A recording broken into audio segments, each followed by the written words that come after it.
So, in a first for me, when returning to the boat last night, unfortunately I found that the boat had been broken into. Someone was sleeping in my bed.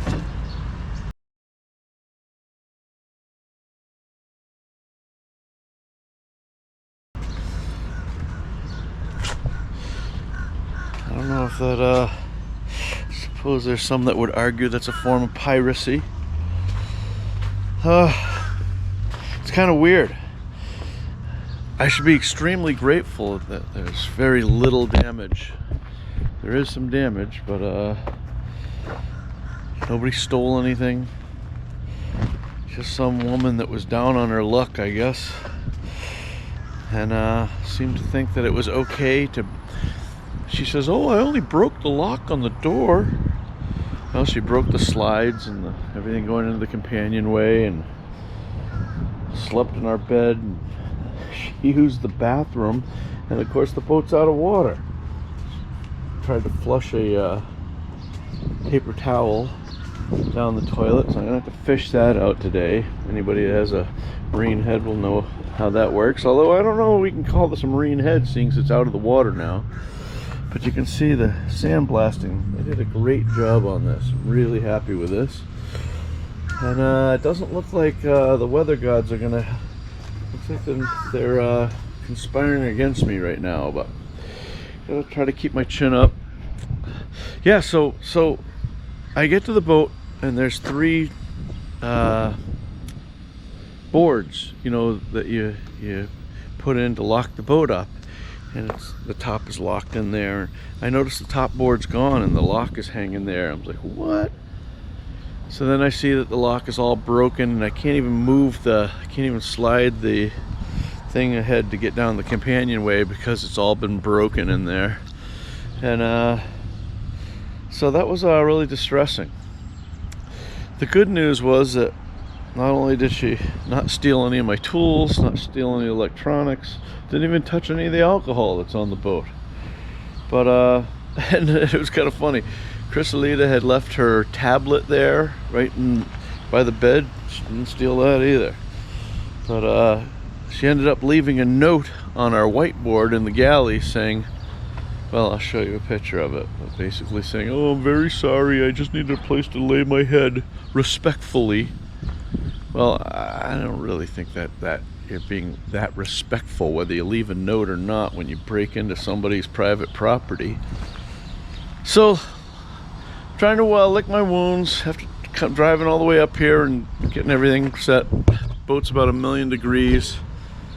We get everything all set up and get ready to go to bed. And I start watching the news, and Chrysalida goes, "Tim, I think somebody's here." And I go out there in my underwear, and this woman's already in the cockpit, and she goes, "Hey, is this your boat?" And you know, it's kind of funny. Anybody that was a Seinfeld fan might remember how George Costanza would always think of the right thing to say after everything. And there's a million things I would have liked to have said. And in fact, I wish I could go back and handle myself better than I did. I probably wouldn't have hurt to show a little bit more compassion than I did. But anyway, I probably should have said to her, "No, it's not my boat.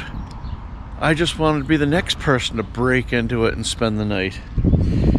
But anyway, it turns out she said, yeah, it was her, and that I needed to listen to her sad story, and that I have no idea, because my life has always been good, and I have no idea what it's like to have the terrible life that she has, and blah, blah, blah, blah, blah. And I suppose I'm going to hell for saying that, but I gotta say, I'm at the age now where I just don't believe it. I just don't believe it. And especially, she's sitting there, and I'm like, thinking to myself, she came back to sleep here again. She saw that we were here, she climbed up into the boat, saw that it was open, and continued to come in anyway. So I said, "So what are you doing?" She goes, "Yeah, the only reason why I came here was because I had left my phone here, and I want to know if you guys had seen it. Maybe I could have it back.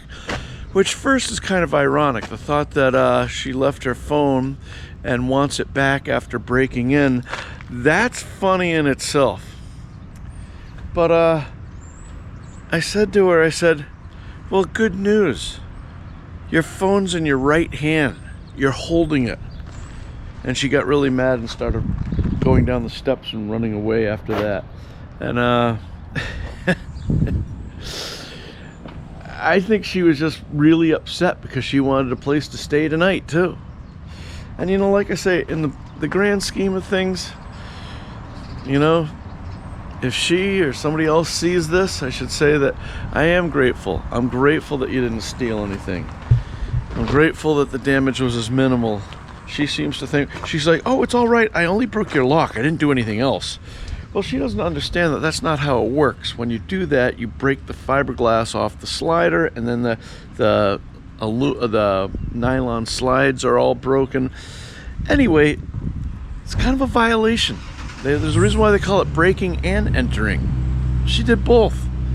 And you know, half of me wanted to grab her and call the cops, and then I said, you know what? She didn't really do anything that bad. Her life is in shambles, and you know, I don't know what the deal is. I don't know if she's a drug addict. I don't know if she's just a person with mental health issues. Kind of young. Anyway, I told her, I said, you know, maybe you should think about breaking into a church. They're kind of set up for these things. She says, I don't have any safe place to go. I think she was really arguing to try to let me have her stay a night with us, you know, in the other cabin or something. And I was just like, no, you've got to go. Anyway, so we're kind of trying to piece everything back together and wait for the marina to come in so I can let them know that there are people, vagrants, I guess, by definition, that are breaking into boats and staying here. So breaks my heart.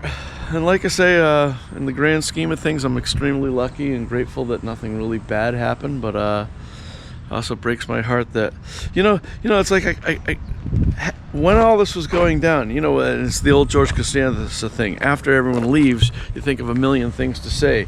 But while this was happening, it struck me how many people are willing to risk their lives, the lives of their children, risk incarceration, and risk, you know, repatriation or, you know, from Border Patrol, trying to get to the United States to have the opportunity this person had. That she seemed to be very fine with a great big old phone in her hand, and she seemed to be well nourished and all that sort of stuff, and all that, and she decides that she has to do this. Kind of sad. Anyway, thank you guys so much for watching. Take care, be safe, and I'll see you on the